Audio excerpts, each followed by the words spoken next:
Allez, on est ensemble jusqu'à 23h. Tiens, on va parler de MotoGP. Pourquoi ? Eh bien, parce que ce week-end, ça y est, c'est reparti pour une saison. Et quelle saison! On va se régaler, le Grand Prix du Portugal. Philippe Monneray, ancien pilote, est avec nous. Salut Philippe. Bonsoir. Merci beaucoup. Je rappelle que vous avez écrit un livre, 50 pilotes de légende, avec notre copain et coéquipier Lionel Rosso. Un bouquin indispensable pour tous les fondus de MotoGP. C'est un bouquin qui analyse un petit peu la course, qui présente les pilotes qui ont compté depuis le championnat du monde depuis 1949. Alors, pour ceux qui connaissent bien la MotoGP, ils ont appris des choses parce qu'il y avait des pilotes oubliés et des pilotes. C'était pas facile de faire un classement parce que c'est plus le même sport entre ce qu'on voit maintenant et ce qui s'est passé en 1949.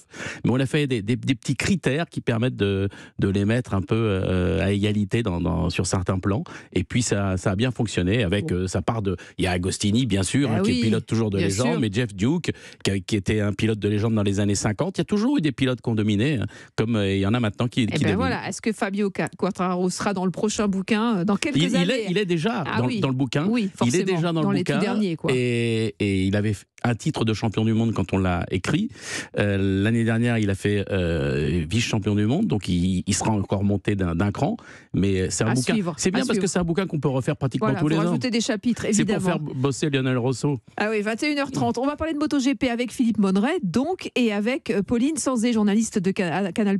Bonsoir Pauline. Salut tout le monde, bonsoir à tous. Voilà, spécialiste évidemment, vous aussi, des sports mécaniques à Canal+. Alors pourquoi on en parle ce soir dans Europe 1 Sport? C'est parce que ce week-end, je le disais, c'est le premier Grand Prix de la saison au Portugal, sur le circuit de Portimao. Départ dimanche à 15h, avec cette première question qu'on va se poser tous les trois. Est-ce que Fabio Quartararo peut récupérer son titre? Je vous pose la question à vous, Pauline, tiens. Sur le papier, Fabio Quartararo, évidemment, peut récupérer son titre et veut récupérer son titre. C'est son seul objectif. Il nous l'a dit ces dernières semaines quand on a pu le voir au moment des tests. La question, est-ce qu'il a la machine pour aller le récupérer? Ça, c'est autre chose. Philippe ne me contredira pas. Là, sur les tests, on a eu 2 séances de tests de pré-saison. Ça a été un peu les montagnes russes. Pour lui, il a terminé il y a 2 semaines en se disant ça va mieux, il a gagné sur certains points. Après, c'est sûr que les Ducati, qui sont les principaux rivaux, elles semblent être quand même bien au-dessus. Votre avis, Philippe Monneray? Oui, bien sûr, ça va être la machine à battre. La Ducati, elle est en avance sur tout, que ce soit sur l'aéro, sur le moteur. Quant à Fabio, il y a 2 pilotes surdoués. À mon avis, c'est Marquez et lui. Et les autres sont bien. Forcément, c'est un énorme champion, mais je pense que c'est un tout petit peu en dessous, un poil en dessous, mais il a la Ducati et ça va être compliqué de battre. Il y a une armada de Ducati. Alors la Ducati, on va en parler pour les auditeurs qui nous écoutent. Il y en a sans doute certains qui maîtrisent parfaitement l'exercice, qui sont fondus de MotoGP, mais pour les autres, c'est un peu comme les Formule 1, c'est-à-dire qu'il y a des écuries qui sont plus performantes. Et aujourd'hui, la Ducati, quand vous dites qu'elle est intouchable, c'est-à-dire qu'ils ont la Red Bull en Formule 1. Voilà, c'est ça. Exactement, Pauline. Donc comment est-ce que le super pilote, le El Diablo, par exemple, dans un grand jour, peut gagner sans que ce soit parce que la Ducati est sortie de la piste, du circuit?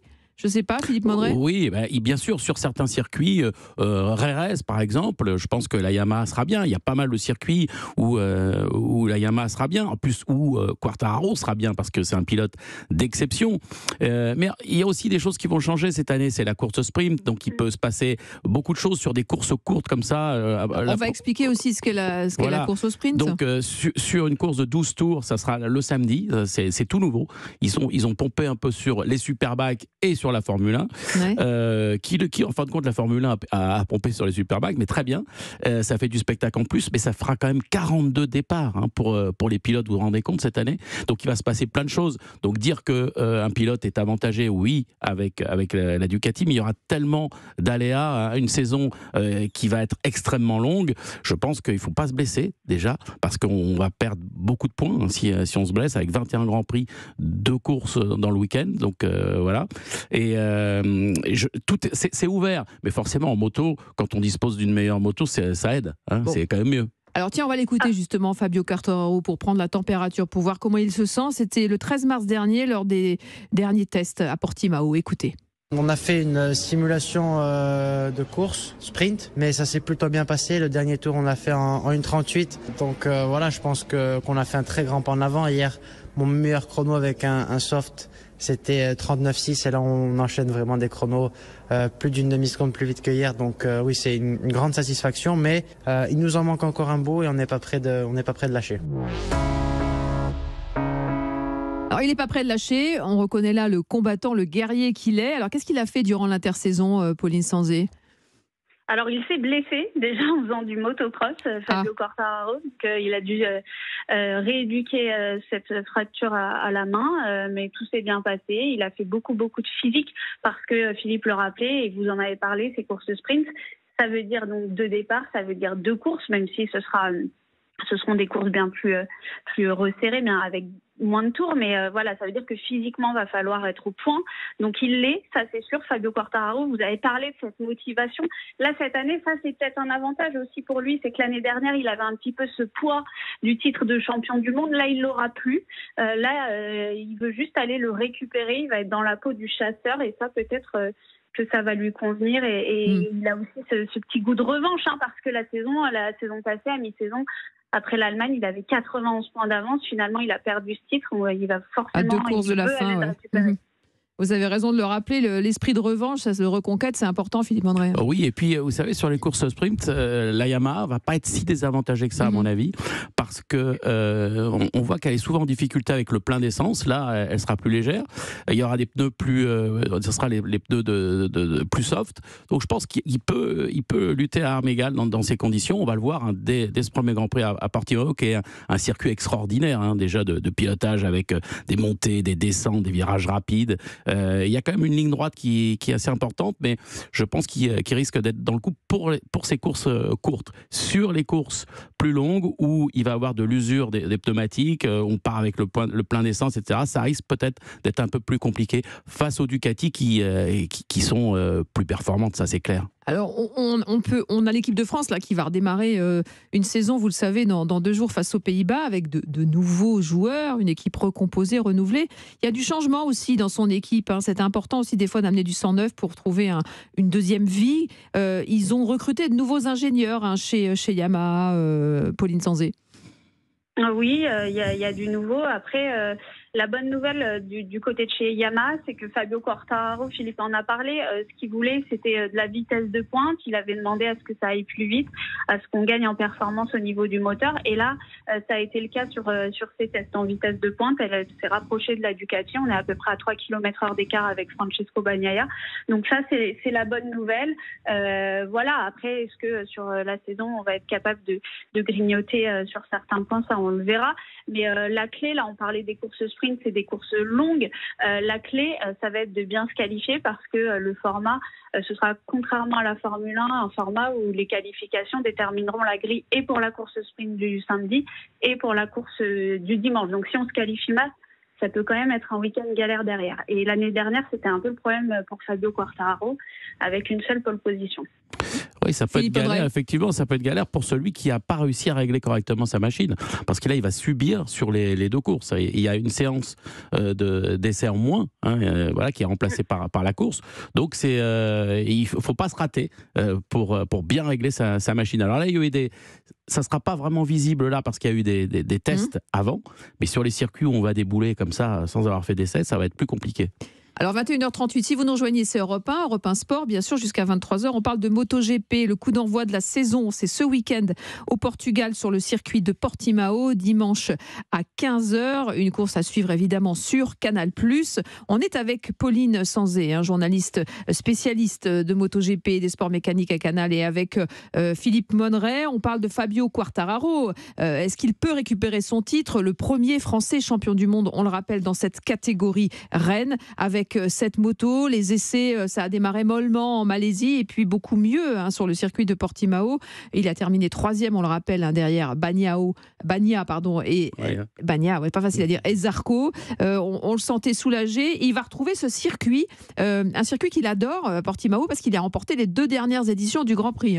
Oui, c'est un circuit qui est de châssis aussi. Il faut quand même avoir une moto. C'est-à-dire, alors, un circuit de châssis pour les super spécialistes, c'est facile. C'est un circuit où il faut une moto assez maniable, stable quand même au freinage au bout de la ligne droite parce qu'il y a une sorte de petite cuvette juste au moment du freinage. Mais c'est un circuit où les Yamaha sont toujours, que ce soit en Superbike ou en MotoGP, elles sont toujours agiles et bien. Alors les Ducati vont être aussi là parce que au niveau de l'électronique, elles sont très très performantes. Et puis il y a surtout beaucoup de pilotes qui sont dans le coup chez Ducati. Et il y a Zarco, hein, vous en parliez. Oui. Là, on attend aussi après lui parce que Johan Zarco, c'est un super pilote. 2 pilotes français dans les 3 premiers, on va pas se plaindre quand même. Hein.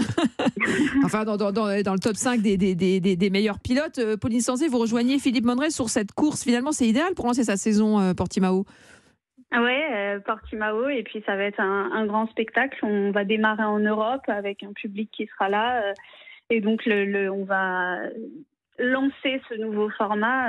Ça va être super intéressant à voir ce week-end. Alors les autres favoris, il faut parler des autres aussi. Il n'y a pas que les Français. Bien sûr. Il y a le grand favori, c'est ce fameux Francesco Bagnaia. On dit 2 mots sur ce pilote. C'est déjà, il avait été vice-champion du monde l'année où Quartararo a été champion du monde. Voilà, l'année dernière, il a fait une remontée extraordinaire. Il était à 91 points à un moment donné de retard. Il est revenu en fin de saison. C'est vrai que Quartararo a fait quelques erreurs qui lui ont fait perdre le titre à pas grand-chose. Hein. C'est dommage, mais il est toujours là. Il est tellement talentueux, ce Français, qu'il va être là encore cette année, bien sûr. Hein. Donc, Bagnaia, on peut considérer que c'est un des favoris. Il y a aussi, je pense, attention à lui sur les courses courtes, c'est Jorge Martin qui n'a pas été pris dans le team officiel, mais qui est sur une Ducati et qui est très très rapide sur ces petites courses. Donc ça va engranger beaucoup de points là-dessus. Hein. Ça va faire beaucoup de choses. Et puis il est toujours rapide.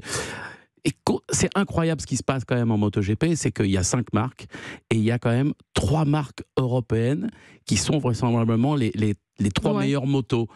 Pour moi, il y a la Ducati, l'Aprilia qui va être très très bien. Donc 2 italiennes et KTM qui est là. Et après, on va dire qu'il y a la Yam et puis les Honda qui, s'il n'y a pas Marquez, ça va être compliqué. On va voir ce qu'on va pouvoir faire Mir qui arrive chez Honda. Mais je ne suis pas sûr que la Honda soit une moto qui soit si facile à piloter que ça. Alors, le champion du monde, on continue à en parler, hein, Francesco Bagnaia, celui qui a détrôné Quartararo l'an dernier. Il y avait de la frustration, hein, effectivement, l'année où Quartararo a gagné, l'a devancé. Il s'est nourri de cette revanche, comme aujourd'hui Quartararo, qui se retrouve dans cette position aussi d'aller le chercher, à la poursuite de ce titre qu'il veut reconquérir. Ce duel à 2, c'est un peu comme Messi et Ronaldo, quoi. Ils se tirent tous les 2 vers le haut, Pauline Sanzé. Oui, je ne sais pas si on peut réduire ça comme un duel à 2 ces dernières années, oui, mais là, cette année, Philippe le disait, il y a énormément de prétendants et finalement, c'est peut-être ça la meilleure des nouvelles pour Fabio Quartararo parce qu'il y a beaucoup de prétendants au sein même de l'équipe Ducati. Il y a 8 Ducati sur le plateau et une des nouveautés chez Ducati, c'est que Francesco Bagnaia, il va avoir Enea Bastianini comme coéquipier, mais ça c'est peut-être finalement la meilleure des nouvelles pour Fabio Quartararo parce que lui, Enea Bastianini, il n'arrive pas là pour faire de la figuration ou pour aider son coéquipier, il veut la même chose que lui. C'est 2 pilotes qui ont le même âge, qui sont de la même génération, qui sont italiens tous les 2 au sein d'une équipe italienne et qui ne sont pas forcément copains. Et il n'a qu'une seule idée en tête. Les 2 n'ont qu'une seule idée en tête. Pour l'un, c'est de garder son titre et pour l'autre, c'est de lui prendre. Donc, c'est peut-être ça, finalement, la très, très bonne nouvelle. Et Philippe Mondret, tiens, on allait encore 2 minutes. On parle de l'autre Français, hein, Zarco, qu'on n'oublie pas, 8e au championnat du monde l'an dernier. Qu'est-ce qu'on peut espérer de lui cette saison ? Gagner un Grand Prix, parce que ça serait bien qu'il en gagne un. Il le mérite tellement. Il est passé souvent à côté. Et c'est un pilote qui est capable de faire des choses incroyables. Et attention à lui, hein, quand la piste est un peu humide, là il est très très fort, ou voire mouillé. Il peut vraiment être très performant. Et puis il faut juste qu'il se canalise et faire moins de chutes que l'année dernière. L'année dernière, il est quand même un petit peu tombé. Mais je pense qu'il va être là. Et de toute façon, c'est un pilote talentueux. Mais la saison, comme on le disait tout à l'heure, va être tellement longue. 42 départs. Oui. Pauline Sanzé, Canal+. Oui. Pardon. Non, mais juste pour l'anecdote, on a eu Johan Zarco en interview avant-hier dans une émission et on lui a demandé si justement il y pensait à cette victoire, et si une victoire en course sprint aurait la même saveur qu'une victoire dans la course longue. Et alors, il n'y avait pas réfléchi, mais il nous a surtout dit que peut-être qu'une victoire en course sprint le débloquerait, en tout cas mentalement, pour aller chercher cette première victoire. Donc ça, c'est peut-être la bonne nouvelle pour lui, c'est qu'il va avoir 2 fois plus de chances de gagner. Et donc, ouais, on lui souhaite vraiment d'y arriver. Et nous aussi, on lui souhaite. Et on aimerait bien avoir des pilotes français sur les podiums avec vous sur Canal+. On en aura, c'est sûr. Voilà, la saison sera palpitante, excitante et ce sera à vivre sur Canal+ et sur Europe 1, bien sûr, puisqu'on suivra avec vous ces événements. Merci beaucoup, Philippe Monneret. Merci à vous. C'était un plaisir de vous avoir ce soir en direct dans Europe 1 Sport. Merci beaucoup, Pauline. Belle saison à vous. À très vite sur Europe 1. Merci beaucoup. Et tout de suite, on